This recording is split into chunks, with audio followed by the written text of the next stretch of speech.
I'm Christian Abbott. I'm Nathan Lavender. I'm Sean Abbott. And this is the Red Mist Podcast.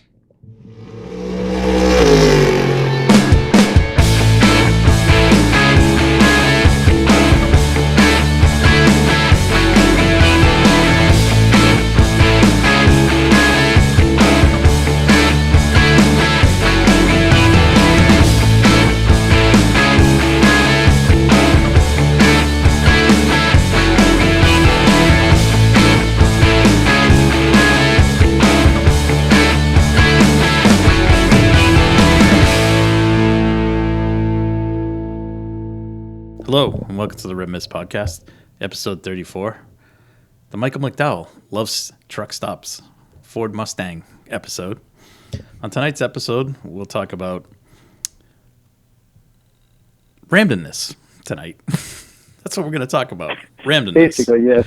Yeah. Yes. Little post-holiday hangover here at the Red Mist Broadcast Center. So we decided to cobble a show together since it's been kind of slow and things have kind of quieted down to where I thought they'd be 2 weeks ago until we had the circus that was Formula One team principals changing squads and stuff. But there is some news out there. We'll talk on some subjects like sports car racing. There was a large endurance test that took place before the Christmas break. We'll talk, I don't know, Chili Bowl? A little bit. Yeah, talk about the Chili Bowl. Yeah. The entry list came out. 355 drivers over 5 nights of qualifications to get to the weekend. Mm-hmm. So that's pretty cool. We'll talk about one of the world's greatest endurance events, the Sydney to Hobart sailing boat yacht race, which took place over the last 2 days. Mm-hmm. And we'll talk a little bit some of our best of for 2022. Before we launch into our season recap shows coming in the next couple of weeks. Mm-hmm. So let's kind of just start off with some sports car news. Peugeot was out. Last team to do one of their long endurance tests. They were at Paul Ricard in France doing the test. Do you know which configuration they ran? They did use the Mistral straight.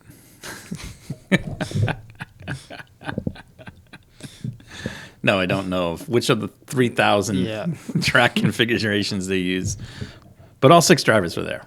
And the car ran one car, and they focused on reliability, which they kind of hampered their 3-race appearance in the WEC at the end of the season. And all reports are that things went well. So look forward to seeing them back and ready to go. Yeah. Van Wall might not be next year. No. Still getting that legal issue of actually using the Van Wall name. Still working on it. I saw the other week. I think the Izzo. Yeah, Izzo Franchini is another step closer. Another step closer. So the car is being built. It will then hit the track in 2023. Yeah. In terms of testing, they are in the process of putting a budget together for 24, 25, and 26. Definitely one car. They would like it to be 2 cars, but they're interested in it. Yeah. So, so see where that goes. That's kind of an interesting take. So we have the Di Tommaso one is also floating around, and then who knows? Hyundai. Who knows? Well, maybe Ford. I also saw Jota took inventory of 3 rollers. Yeah, for show cars, right? Yeah. Porsche made a delivery of rollers. They're just mock-ups. Yeah, it's all nothing. It is. It's like they're for show car purposes, I guess. So, and that, but that's good news. Other than that, that's all that happened in the world of sports cars this week. Nothing. Just slow. No. Oh. The Corvette GT3. Oh yes. With breaking news from Sports Car for Life. Yeah, we're tagged in some spy video. Yeah. So look good. Yeah. Look good. 9-speed gearbox. It's not electric. That's breaking news from Sports Car for Life. No DRS on this car either. Yeah, no DRS. So, but Well, in all and seriousness. the speed limit on the back straight at Sebring is 35. That's outside the fence. Yeah, close enough. But that is it looked good. Yeah. That was the pure GT3 car though. Yes. So that'll be making its appearance 2024. Yes. Yes. Yeah, 24. Okay, so they'll still run the hybrid car here. Yeah, the homologated mule. The mule, and the GTE car will step down to GTE M Yes. and be run by Ben Keating Yes, America's And- own. and Nicky Katzberg. Did they announce? Oh, no, was driving? I don't know. I don't think they've announced yet. I don't know. They got to have 3 drivers, They right? do. Do they have to have 3 drivers or 2 drivers? 2 drivers. No, 2. No, 2 or 3. Last year was 2. Last year was 2, so it was Tommy Milner and Nick Tandy. Nick Candy, I was going to say. Nick Tandy. Candy Canes? Right, and then it was Jordan and Antonio back here. Yeah. All right, and then it was Katzberg. Who else was there? There was somebody else. The other. Anyways, that's neither here nor there. So, anyways. Nate, got any breaking NASCAR news? You know, there really isn't a lot happening in NASCAR, I gotta say. But, I mean, I gotta say, you know, I'm getting more excited every day that Daytona 500 is approaching, and I'm still waiting on the idea of Castroneves getting a ride at Daytona 500. Sorry, Mr. Indianapolis himself almost. But I'll tell you what, Flash is coming out, but that's just a track I'm not excited for. It's so silly. They break ground again just for one little exhibition race, and then they just take it out again. I think they need to bring it back to actual Clash and do the oval. The problem why they started drifting away from it was because there's apparently too many crashes. There was just one really bad race that Eric Jones won when he was with Joe Gibbs, where basically all the 2 cars crashed. So I mean, How about one race, how about this? They Yeah. take it back to Daytona, and they go completely old school. No restricted plates. no restrictor plates. Yeah.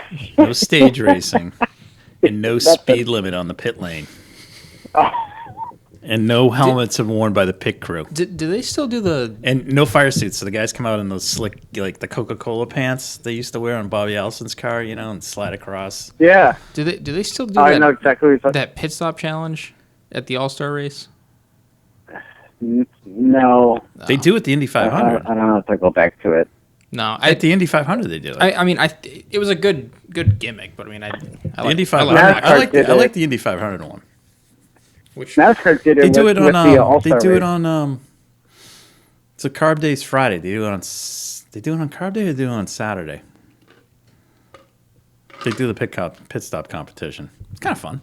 no, but NASCAR's was you Go out, roll go around out, the track. do a full lap, or do out lap, full lap, come back in hot, I like hot. and then try and slam on the brakes, get in. And I was then watching. go back out again. I was and- watching today. I was cross the watching line. a YouTube video of the 1985 Camel GTP race at Road Atlanta on the old track. And the pit lane had no speed limit, and it was awesome because the cars would come ripping in, and people were like running from one side of the fence to the other, like in the pit lane. It was awesome, like dodging the car. I was like, I love that. Need more of that. Motorsports is inherently dangerous. We should have some danger in it. I don't like the sanitization of it. Go do some Well, they already have- endurance races. Cars- The what? I said go do some Karting endurance races. That'll They do don't it. care. Yeah, yeah. Well, I mean, NASCAR's already there. I mean, they build cars that give you concussions if you back it up. So Well, I'm just saying. I just they're think doing now, I so. think we should just throw it back in. Guy goes over the wall with a the quick fill can, the fuel, splurging out all over his just clothes and stuff. No helmet. That's awesome. Light a cigarette after. Well, maybe he has a butt when he's doing it. He's lighting up a cigarette and smoking it while he's doing it. Yeah. They all seem to go. Focus. They all step away from the pit wall and go right back of the fuel drums and light them up even today. So.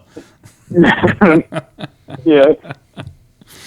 So nothing new in NASCAR, Nate, huh? No, just waiting on February. The month of Daytona. Well, the biggest event coming up right now is January 9th through the 14th. The 4th? The what? No. The 9th through the 14th. And that's the Chili Bowl in Tulsa, Oklahoma. Oh, yes. Yeah.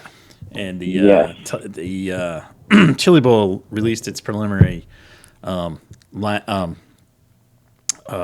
entry list and draft day qualifying. So there's 5 days of qualifying. So it's you draw for it or something. So you can go on Monday night, you go Tuesday night, you go Wednesday night, you go Thursday night, you go Friday night. And what a lot of teams will do is they'll just throw the car in with no driver in it. And so some of the teams, what they'll do is they'll put the hot driver in, the number one guy in on Monday night. So he kind of is the test mule. They know like he can get the car into the show on Monday night. So he can give the feedback so that they can set their cars up the rest of the week, which I thought was pretty cool. I think a little bit of a strategy there for that. Some interesting names. There's still some folks like haven't seen Carl Larson, Christopher Bell. We haven't seen what's his name? Brad Sweet. We haven't seen. Who else? Nate, you had mentioned somebody. Josh Palicki? No, Josh Palicki's in there. He's on the list. I don't know. It was somebody else you mentioned earlier before we lit off. Ricky Stenhouse. Oh yeah, Ricky Stenhouse not in the list yet. But there's a bunch of cars with TBAs throughout the week, so I'm sure folks will get if they're going to be dropping in on cars, they'll be dropping in. So that'll be in, and that is on Flow Racing. So it's an app. I think it's like I don't know. You can do a 1 month thing with them, and which is pretty cool. It's dirt racing, but I'm gonna do it, and so I can spend my weeknights watching that. Yeah. So that'll be fun. So that'll be. I'm looking forward to that. Yeah. No, and look, there's a few drivers that really should be in this, like Casey Kane. It comes to mind. Brad Sweet. Let's see. I would like to see. Kyle Larson's in it, right? Nope, not yet. No. Oh man, he needs to. I guess he won it already, so I'm not sure. But Christopher Bell, someone that will do, I think, really exceptionally well. Alex Bowman, I know he's in it. He's gonna do pretty good, I think. Bowman the showman. Oh yeah, Bowman's in. Bowman the showman. Bowman's in. Yeah. So, how many entries is there? Like 300 something. 355. 355 cars are entered. And one winner. That's how you determine a winner. No, Rico Abreu is going to win it all. I'm telling you, you heard it here. He could do it. I believe in him. He could do it. He needs the truck ride back too. You think? Hot take, but yeah. He should at least do the dirt races at minimum, right? Yeah. I think he's just really good on dirt. Yeah. Maybe just needs more seat time in the asphalt, concrete stuff. Gotcha. Right. Gotcha. He's a talent. Anyways, that's cool. And then, yep.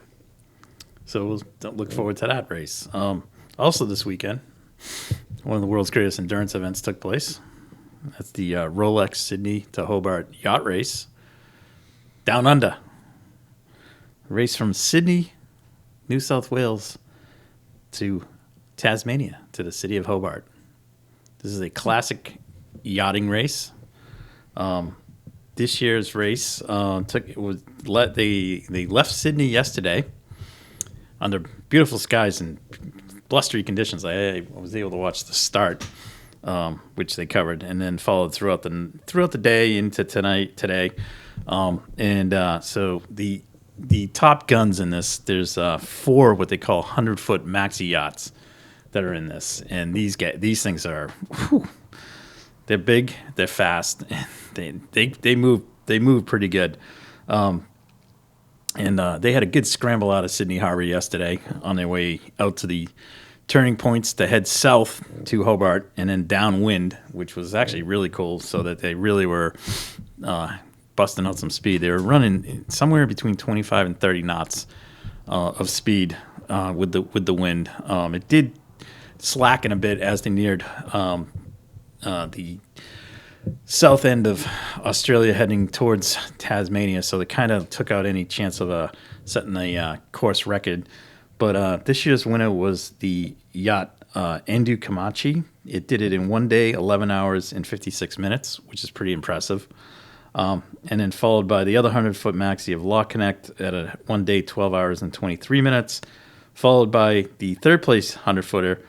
And this was cool. It's Blackjack, and it was named after Jack Brabham.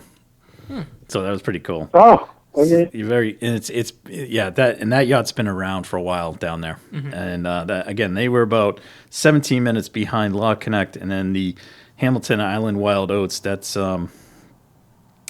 yacht, that was about they were just about an hour behind the third place finisher. So to cover that miles and to have just about 2 hours spread between the top 4, and they raced hard all through the night, was pretty impressive. There's still yachts out there that'll be finishing up probably tomorrow, although they're in some blustery conditions as they headed into the overnight. So those smaller yachts will have a battle. So, but it was pretty cool. It's a pretty cool event. It's very historic in the yachting community, and it was interesting to watch. So, just a little bit. How long is it, or distance-wise? Sorry, that's a great question, Christian. I just measure it by how long it takes them to get that. Yeah. Hold on. It doesn't say.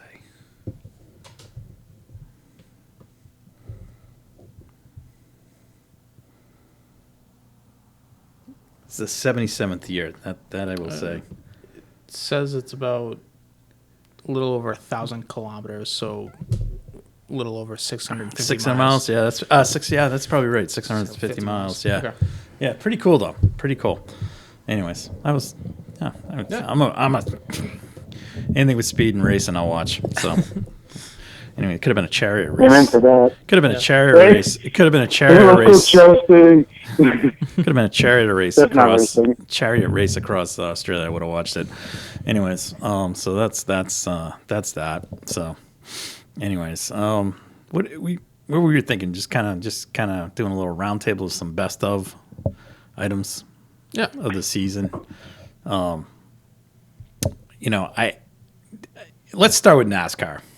All right, because I think all three of us are going to agree the best moment of the NASCAR season. Yeah. Nate's going to disagree. Do I say it? I mean, it's last I think, right? Yes, it is. Yeah. Yes, it is. Look, very outside the box clutch moment, and for a guy that's been, a lot of his seat time in the Cup Series been in backmarker cars. It's incredible. Yep. It's incredible. And it was thinking. It was thinking outside the box. Yep, and he needed to do that. Yep. To have a chance at the championship. That's correct. He wasn't going to have a chance at the championship where he was. And the best part about that was he was driving for Trackhouse, so they completely embraced that. Yeah, and look, he wasn't going to do a bump and run and so on, and he would make it. It wasn't going to happen. Yeah. He needed the 2 spots, and he got 5. So, oh my God! All right, well, there we go. That's it. That's it for NASCAR. That's the best of right there. I don't need to talk anymore about it. No. There's nothing else to talk about, Nate. Best race? No. The best race was the Martinsville race because Ross Chastain made it the best race. God. Yeah, What about Kimi making his debut? Yeah, and then he got if he finished, then he got hosed. Yeah, probably would have been he got taken out. Like it's like typical NASCAR. So, anyways, that's enough of NASCAR. That's the bright moment in NASCAR history. I mean, actually, but Nate, okay, second best, Austin Cindric winning the Daytona 500. I'm fine with that. That was a good race. That was a good race. That's it. Chastain and Cindric. That's it. I don't want to talk NASCAR. But Nate, see how fast that went because we don't have stage racing in this. Yeah, exactly. That's what made it good.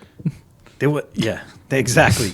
Exactly. We talked about one shiny moment in one race. And hey, listen, get rid of the chase too, but that's a whole separate conversation. All right. So let's move on. IndyCar. The Swedish Dragon. The Swedish Dragon. I like that. I know. The Swedish Dragon, which led to Marcus Ericsson winning the Indy 500. Yeah. Which is pretty cool. Yeah, the biggest choke by the GOAT. That was the first time I've ever seen a GOAT choke. Where are you going with that, Nate? Speeding up that happens. If we didn't have speeding, there we again. If we just go back to the old days of no speeding, we wouldn't have this problem. You're gonna let Indy cars just slide down pit road? Oh my God! I'm sure they learned that from the pace car crash at the start of one of those. No, that was a drunk pace car driver. So let's just the reality of the situation is we used to be able to go as fast as we want to pit lane. And then someone complained. Then then we had to that's dangerous. Like, no one cares. Someone's going to get hurt. Yeah, well, I enjoyed it when I saw it. So, anyways. No. All right, I guess Scott Dixon. I'm going to go a little bit opposite here. Biggest disappointment? Andretti. Yeah. Marco? No. Just the team as a whole. Yeah. Oh, the team. Okay. Yeah. He won the SRX championship this year. So, anyway, Marco won the SRX championship. Yeah. Oh, yeah. That's he's not. We're talking. We're still in IndyCar. I'm just talking biggest disappointment. Yeah. Especially Colton Herta. He had an impressive in an Indy GP race, which I mean that was his race of his career, I would say. Yeah, that was also the highlight of the year too. Yeah, that was a good one. Oh yeah.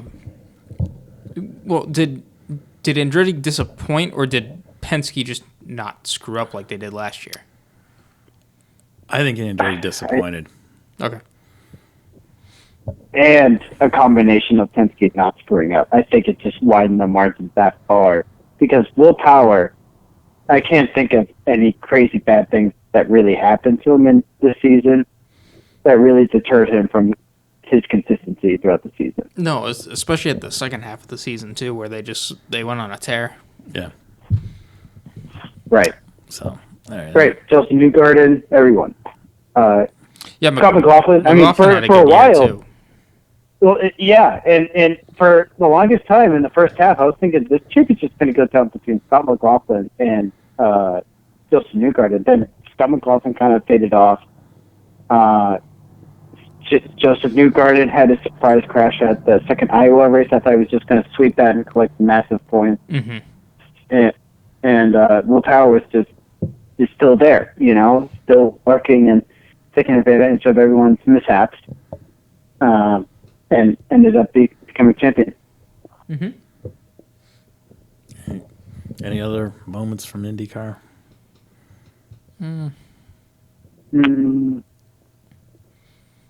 Not really. No. Not that I can remember. No. I just I think just the other thing that was kind of a drag on the IndyCar season was the whole Pelot thing. Yeah. And honestly, I still see it being a drag this year because I don't quite get where anything got resolved. So no. Well, that's just it. He's still doing both. It's not like he's Well, it's not doing both. Out at Ganassi or out at... Yeah, he is. He's a reserve driver right. at F1. Yeah, but it's not that he's doing both. It's just that he's signed to go to McLaren, not this year, but next year, right? Is Yeah. Is he? I don't know. Yes, he is. That for sure? He's going to the IndyCar team next year. Oh, Okay. I guess I missed So that one. Felix Rosenquist then. Huh? So Felix Rosenquist. He's now I'm wondering going. where He's gonna going go. to Formula E. That's where he's going. Yeah, I mean, This yeah, is all he has some confirmed? certs there, This so. he's not. He's all done with Ganassi after this year. That's why I said, when the news came out that he was going to be the reserve driver at F1, I'm like, why didn't Ganassi just cut him loose? Yeah. So so he's going not this year but next year. So 24. That's right. Yeah. Okay. I'm still like whatever. Anyways. So McLaren's going to be really scary next year. Well, we always 2024. say that. People say that. Alexander Rossi, Alex Palou, Nate, and Nate, Pavel Ward is going to be And- matured. Nate. And Oh my and God. Andretti was supposed to be a threat this year. Yeah, Andretti was supposed to be a threat this year, and back in the good old days of kart, Penske didn't qualify for the Indy 500. So and they were stacked. So I almost watched a Penske not qualify for the Indy 500. That's a couple right. Years ago. A couple But years ago. Instead, I got to see Alonso not qualify for Right. the Indy Right. 500. but Well, So that's I'm not going to go. I have two things. I have two things for that. The worst qualifying for Andretti was in 2011, where Ryan Hunter-Reay didn't make it and had to buy out JJ Foyt to get Bruno Junqueira out of the car so he can drive the 41 car. Nate, that's how And- that all works.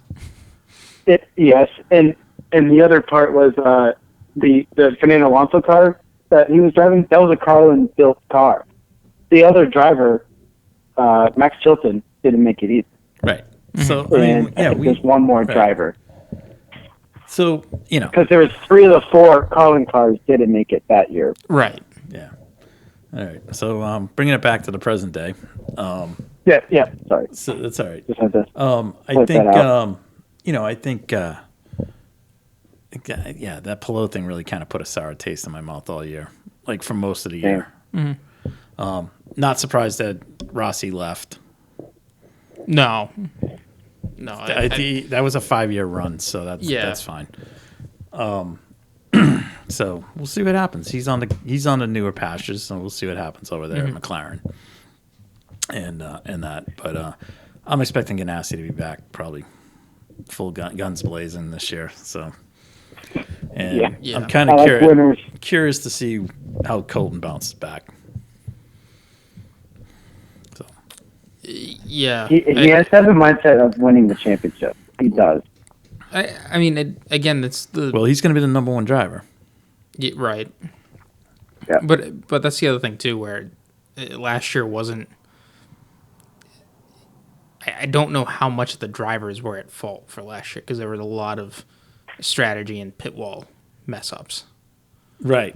So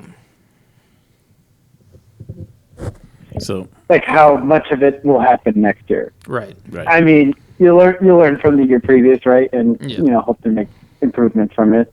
Hopefully. I just think I think the team's going to be more figuring out who their number 1 drivers versus Rossi versus Herta when they could really more so focus on Herta. Because look, I really don't see Roman Grosjean being the team leader. He's still learning the car and the tracks. Mm-hmm. He has a full season under his belt with Andretti. That's a feather in his cap. But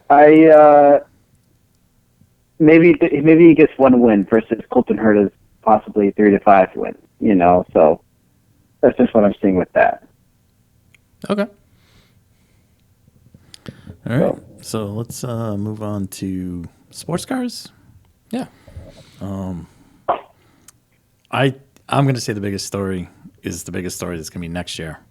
And that was all the development this year for the cars that are going to be appearing next year in both GTP and LMH. That's my big story. That's my big plus. For sure. I think probably one that went under the radar was that it was last year for GTE Pro. Yep. not that. I mean, I think this year it'll be more of a send off of that those cars won't be seen. Yeah. At least in a factory sense. Yeah. They'll be done on a customer racing basis with factory drivers helping, but then all of top level GT racing will become GT3. Yeah. Which good and bad. I mean, there's the amount of car manufacturers that are out there producing GT3 cars there's a plethora, so it's awesome, right? Both domestically here as well as overseas. So I think that's a plus. But I agree. It's kind of a, it's customer racing. Yeah, it's not prototype top level GT racing. Which those GT cars are almost prototypes. I mean, not that you need a prototype GT car, but the basis of what GT1 was, GT2, like that was, I enjoyed that platform. As far as that's my big story. I didn't. Funniest moment of the year was the two Cadillacs taking each other around at Petite. Oh, jeez. Yeah, that was a good one. Well, hang on. I gotta say, we're missing the big elephant in the room. We're not gonna talk about how Fast had their dream season. Like, they won the 24 Hours of Daytona in, I guess we're gonna call it GT Pro. Yeah. Right. And they won the championship. So I mean, they won a marquee race, the biggest race of the season, and won the championship. So I mean, that's a dream season if you ask me. Yeah. Against two or three factory supported teams. Yeah, I mean, right. Lexus had a good season. Yeah, Lexus did too. Lexus had a good season. So, I think that was it. It really was kind of a. It was an entertaining season here. That I mean, there was back and forth. The Acura guys ended up winning it, but there was some of the races, and it might have been the coverage of some of the races might have killed the enthusiasm of it in some ways. The 8 hours commercial time in a 24-hour race by NBC Sports, or the watching it on Peacock and in the drop of almost 10 minutes of no commentary. So I'd have to switch over to IMSA radio, which was fine. I don't mind doing that, but it was, wow, that was brutal. I almost thought the WEC season was a little bit more entertaining. Yeah, I did. I mean, 25 Le Mans always never disappoints. So. No, that was a good. It was good actually because the Glickenhaus was in there for a while. Early in the race, they were all mixing it up, and then the Toyota stretched their legs. The Alpine was hanging around, and but the Toyota got things straightened out and took the win. But I think the Glickenhaus finished third, right? Yes. Yeah, they did. Yes. Yeah. And I'll tell you what. Speaking of Glickenhaus, I thought they might have won Monza with what they were doing. Yeah, they had a strong performance at Monza, and unfortunately, they broke down. But but we got to see that was the debut. Mm-hmm. Oh no, was Le Mans the debut? No, where did the Peugeot come out? Monza. Yeah, that's right. Monza, Fuji, Bahrain. Yep. So that was good. So, but I would probably say Christian, the biggest story in WEC is definitely the end of the era for the GTE E cars. It was an entertaining season, so that was good. I enjoyed watching a lot of the European Le Mans Series races. I mean, it was the LMP2 cars is the high end car, but it was those races were fun. They were wild. When I say wild, they were wildly entertaining. There was a lot of passing and stuff. So, good stuff there. There was some great stories that came out of there. The Iron Dames, both there and in WEC that they ran. So that was good stuff there. I'd say probably maybe WEC was outshone IMSA a little bit this year, I thought. Yeah. I think the DPIs probably didn't get as much. And it was the final. It was the final year. Yeah, there wasn't that explosive, end to the DPI. No, because the championship was pretty much wrapped up by Acura. Yeah. Because a lot of stuff needed to fall Cadillac's way. Yeah. For that to happen, but well, when you take each other out, right, and that definitely like killed it too. But at the same point, you do go into this next era, and you do think of how far IMSA has come since the merger. Yeah, because beginning out with the DPs and the LMP2s trying to merge in this top class, like it just wasn't working, and they tried to bring the DPs up to the LMP2 level, and that just it didn't get the balance of what you wanted. I mean, I'll admit I wasn't a huge fan of the DPs, their Daytona prototypes at first. I was definitely more of I like the LMP2 chassis as the top one. I'll be honest with you, I kind of like the old Grand Am Daytona prototypes. Yeah, very basic cars. Yes, but it was again, there was pretty much anyone could win. Right. And they weren't any factory efforts, so that was good. But now I'm very much excited for where we're going now. We've doubled the car count, almost, I think, or over, just slightly over double the car count. We got some very high end stuff. There's now, and that's just this year without. That's just this year.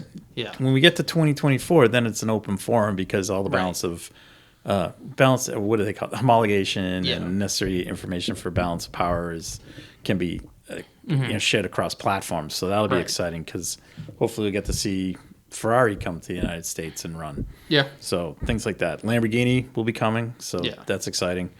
So I'm looking forward to that. I mean, there's Le Mans in 24. It was kind of it started off with a bang at Daytona. It was a great race. Yeah. And then it kind of just just kind of plateaued the rest of the season until we got to Petite, where I thought it was it's typical Petite. I mean, it's just it's a tough track. It's for 10 hours and a lot of traffic and a lot of stuff happens. So and again, it was one of the reasons why I like that race. Yeah. So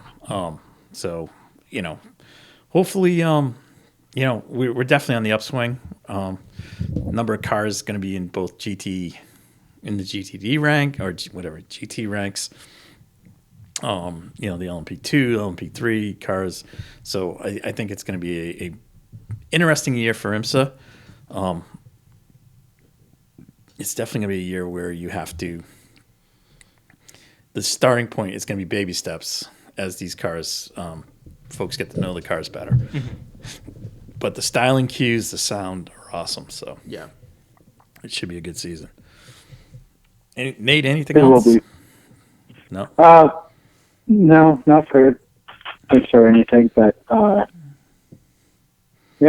really excited for the 24 Hours of Daytona. And the first iRacing event we're going to be doing is the 24 Hours of Daytona. So I'm excited for that as well. Oh yeah, that's virtual. Is that the week world before? Yeah, it's the week before. Okay. And then we have that's always my favorite. That race. Yeah. Yeah. Oh yeah. Yeah. Okay. And it's a good. It gets you back into the swing of things too, because it gets you hyped up. It's the same weekend as the Roar, and then you got the weekend following, so it's good.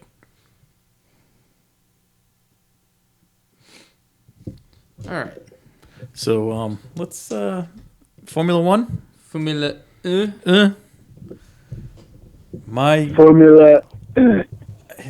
My highlight of the season. Sorry? K-Mag. Yeah. K-Mag, absolutely. Look, Max. Max took the season by the bullhorns. All right. Yeah. Once they got the reliability issues straightened out on the on the Red Bull, he took it, and then we had the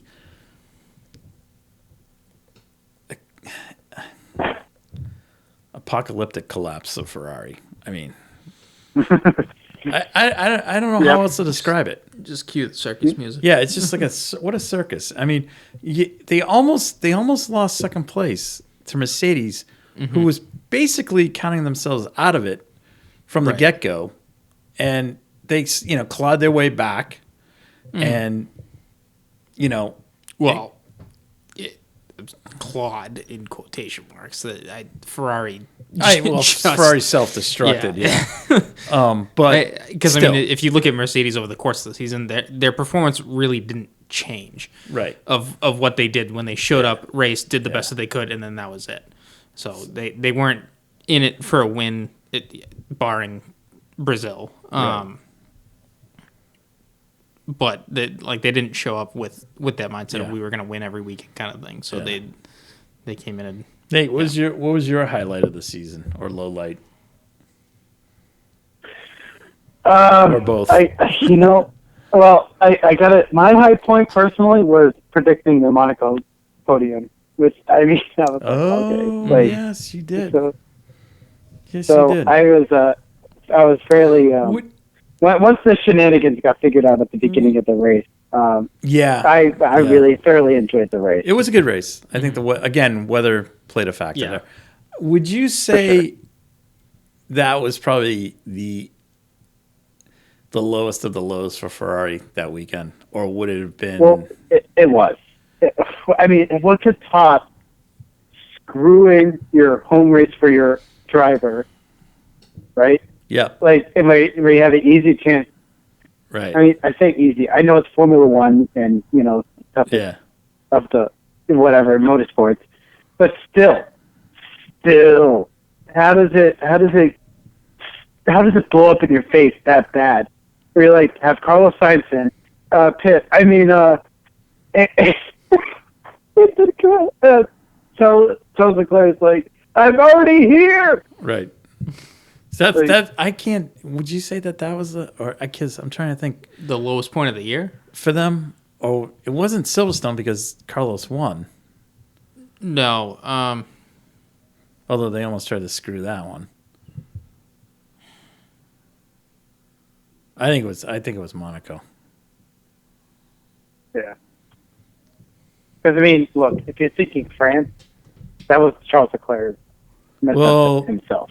Or was it Baku? Didn't they have 2 engine failures at Baku? Yeah, I was gonna say. I think one of those 2 that's races. Pretty bad. Yeah, I think the race where they have a double DNF. That's probably they're low. Yeah. Well, I just thought the screw up there and basically screwing your drive. The home driver out of the opportunity to win his home race. I think from a perseverance standpoint, I'm going to have to give it to Mercedes. Well, they came back. They came back and made it interesting, at least, for second and third. That's yes, but I'd even argue McLaren. I'm going to say. Look. Where did they start? They started off 19th and 20th on the grid. I'm gonna probably. They were so off pace. I'm gonna probably say. No, perseverance. You want to talk a turnaround season? Would be Alpine. It is Alpine. Yeah, I think Alpine. Sure. Alpine. Yeah. Just from where they were. I would last say Mercedes year, and Alpine. Yeah. If I had to go, if I throw Mercedes out of the disappointing team of the year, all right. I actually think that this is more of a disappointing team because Ferrari was just kind of just shooting themselves in the foot all the time. Mm-hmm. I'm going to say McLaren was the disappointment of the season. No, AlphaTauri is my biggest disappointment. I don't think McLaren is a disappointment. I think Ricciardo was the disappointment because Lando based on his results was consistently just best of the rest. All right. So and if it wasn't Lando, then it was one of the Alpines. That's where I would definitely agree the Alpines. So I think as a team from most. I say most improved, but I mean where did they finish in 21?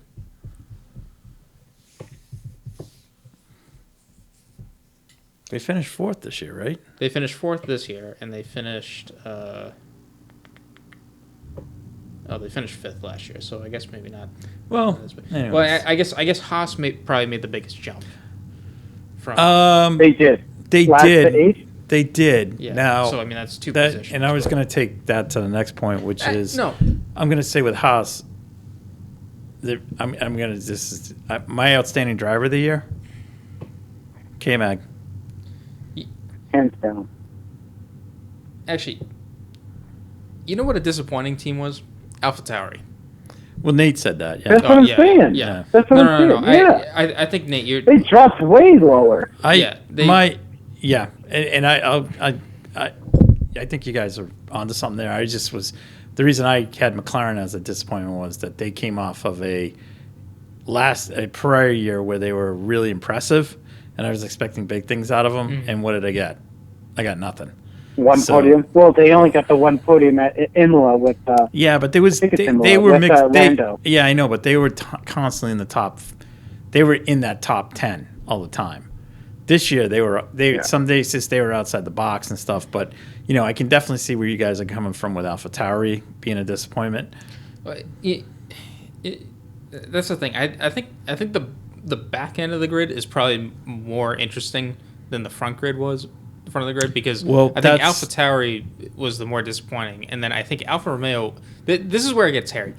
Alfa Romeo made a bigger jump from 9th to 6th. However, they did all of their progression in the first half of the season. They didn't show up for the second half at all. Right, and again, so I'm going to just say like I said, I think driver of the year is K-Mag. Mm. Only because did anyone expect him? Did anyone expect him to come out in the first 5 races and get points? Well, if you were gonna go, let alone at 5th place. Well, at the beginning of the year, did we even think he was gonna have a ride in F1? Right. No, that's what I'm saying. I mean, just to jump in, So, but I mean, that's just my opinion on that. So, I think I'm gonna go. You guys got a driver of the year you want to? I mean, you can make a case for Verstappen too. I mean, that's best driver of the year. Well, this is that's yeah. I'm just had the car had everything wrapped up in perform. I'm just kind of saying. I think the hidden gem of the season was Fernando. Yeah. But got completely masked by these 7 retirements. Right. And then it was just kind of a cluster F with... five retirements. 5 retirements. And then it was just these cluster... And then there was this cluster F of crap that was going on there. Because every other race that something didn't go wrong that was his fault, he was lurking around in the top 5. Like he was the one that benefited off of Ferrari's mishaps. Yeah. That's the guy who benefited the most. Yeah. And nothing, and not taking away anything from Ocon because I think he did a good job, but in all the results he was just right behind Fernando. Yeah. So as far as I think a driver that didn't hurt himself this year was Zhou. No. I think he stood out a little bit. I think he did. Exactly, I was kind of surprised at what he did. So, he came on at the end of the season. At the end of the season, he was better than Bottas at the end of the season. Yeah, that's a good point. So, I just you know what? It's going to be interesting to see what goes on there as we move more and more towards Audi. I mean, he wasn't that much better. Actually, no. You know what killed Joe is some of the retirements that George Russell. Almost.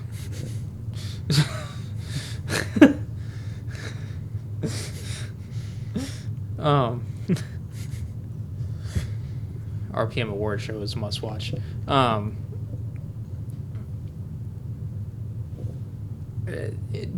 Joe, for me, he didn't make a bad name for himself. No, he had a couple good shining moments. Unfortunately, had some retirements in those moments. Yeah, I think he was just very reserved and quiet. I think this year he needs to he has to improve upon last year to justify staying in again. Yeah. But I mean, he's going to stay there. He'll, unless they're not. The team's now is on its path to be an Audi. Right. That's still 2026, right? Yes. So, he comes with backing, so that'll keep that going. And as long as Bottas does his thing, they'll be fine for the next 2 seasons. So I really have to start to think about like so that was kind of where I was kind of going with that. Disappointment of the year? As in driver? Yeah. Danny Rick? Yeah, I'd probably say Ricardo. Yeah. Nate? You already know. Danny Ricardo. Rick. Okay. Just because if you're looking at both drivers, right, the driver pairings for each team, the widest spread is Daniel Ricciardo and to Lando Norris. Yeah. Yes. Yeah, so I guess I guess we're all in agreement that's there. That's hands down for me. Yeah. Yeah. Yeah. Yeah. And it's unfortunate, but that's it's a hard pill to swallow because everyone likes him. Yeah. That's likable. the thing. Because that's not who he is either. Right. Because you've seen all the good he's done at Red Bull. Yeah, So he was on top of his game at Monza 2 years ago. So that's fair points. So I think we're all in agreement there. Things to look forward to next year. I'll say this. I think. Speaking of widespread on drivers, I think the best. Let's see. I got one eye on Haas and I got one eye on McLaren because you have Oscar Piastri with Lando. Okay, I really am curious to see how much that gap between the second driver to Lando Norris is closed. And same thing with Kevin Magnussen.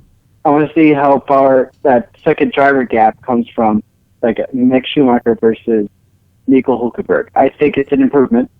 I think it's an improvement. I think for Haas, they closed the gap. It's not maybe made a stronger gap, right? More of a positive gap for them to look at.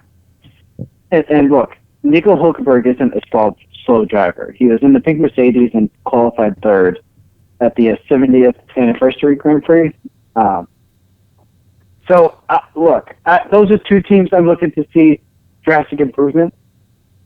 And AlphaTauri, I'm not even sure because now you don't even know who your team leader is. Maybe it's Yuki Tsunoda, but you have to assume Tsunoda is the lead. But at the same point, you could probably say that car is probably about as equal for those two drivers as it can be, because it's a development car for Red Bull. Right. At least for those drivers. So I mean, I'm not. I don't know. I'm not gonna. I'm not. I hate the. I think this is where DeVries is gonna.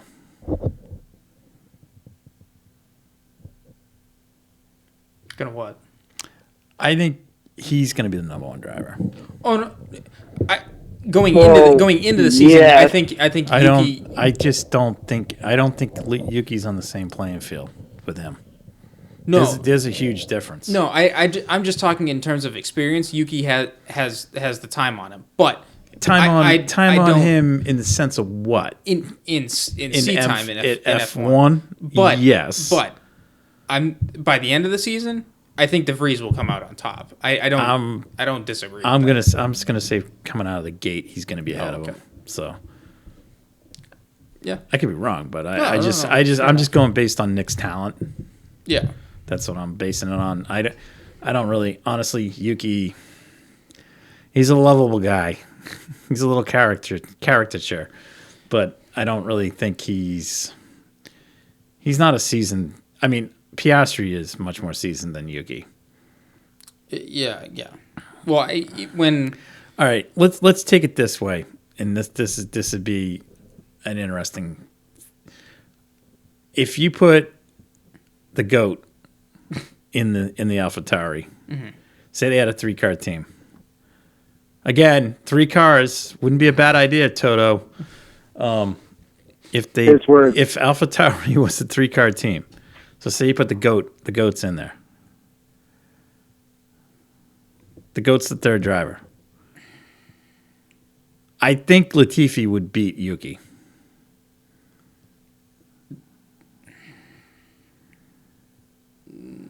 I think he would. I mean, I don't know. I think he would beat him on the sole purpose that he doesn't crash the car.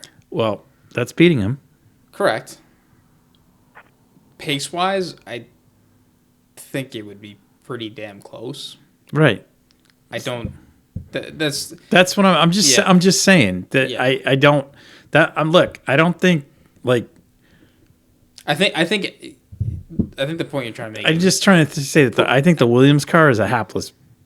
Yeah, it is. I think unfortunately this year with AlphaTauri they've taken that step back to that kind of a car, so you don't even know what you're going to get next year. I think that was a product of their driver development. I mean, the drivers. Gasly was like, I don't know what he was doing all year. He was hugely inconsistent.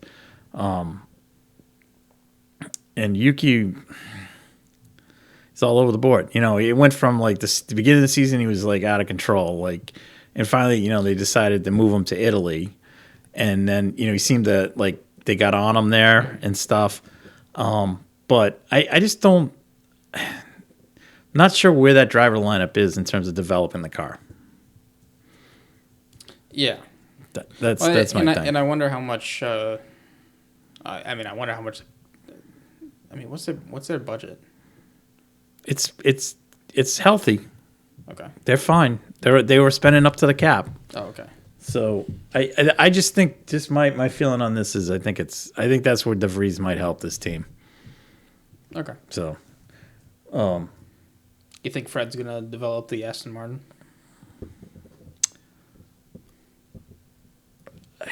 I mean, it's hard to say. Maybe. I don't know. I mean, look, there's only one driver over there that's developing the car. All right, it's either Vettel or it's gonna be Fred, because you know, Daddy's cash. The fact that he can even get from outside the track, inside the track, get his driver helmet on and suit is amazing, and still get in the car. I mean, Jesus. And putting blocks on his teammate and his future teammate. But that's his MO. Yeah. I mean, so I don't. I think but it's just a question of, you know. And if Mercedes shows up next year, they still claim it. They claim that they're another year away. Not 23. Not 23, but 24. Man. Because they had that whole car now, they have to re-engineer the whole side pod thing. That's where all this issue with the car is. So that aerodynamically, like, it's like they can't throw the chassis. They can't throw. Well, they've also got thrown a bunch of regulation changes as well. Yeah, but they I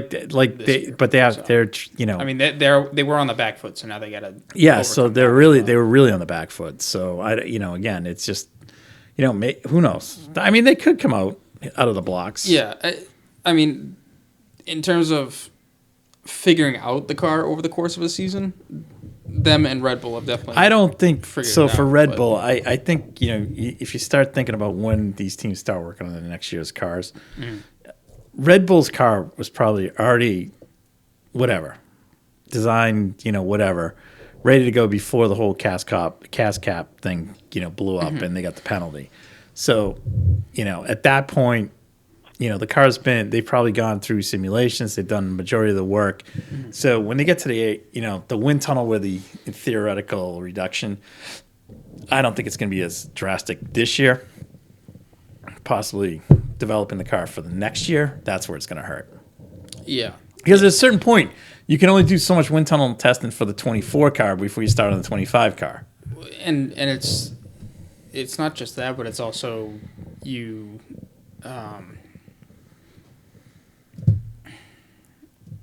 I think Red Bull next year, if the design isn't as far out and superior as it was towards the second half of the season, yep, I think they will have a Braun kind of season where they come out hot, yep, but can't bring upgrades because they don't have the money to do it. Right. Okay. So I think they'll be stuck with the car that they kind of have. So they'll manage to bring upgrades, but they won't be the big updates that they could do before. I think it'll be a bunch of smaller ones, and they'll try and go at it a little bit differently. Mm-hmm. So, Nate, you got anything? Not that I can think of. All right. The only other piece of news that I saw for this past week, just kind of switching back, Valentino Rossi has signed a factory deal with BMW and he's going to be racing in GT World Challenge. So over in Europe. Isn't he doing the Bathurst? He will be. He will be. Oh man, I can't wait to see where he finishes there. Yeah, it's gonna be fun to watch. So. All right. Oh yeah. All right. Well, on that bombshell, wish you all a happy New Year. I'll see you next year. See you next year. Thank you guys for listening to the Red Mist Podcast, hosted by Christian Abbott, Sean Abbott, and Nathan Lavin. It's produced by Christian Abbott, and music is by Alex Wart and Harrison Tate.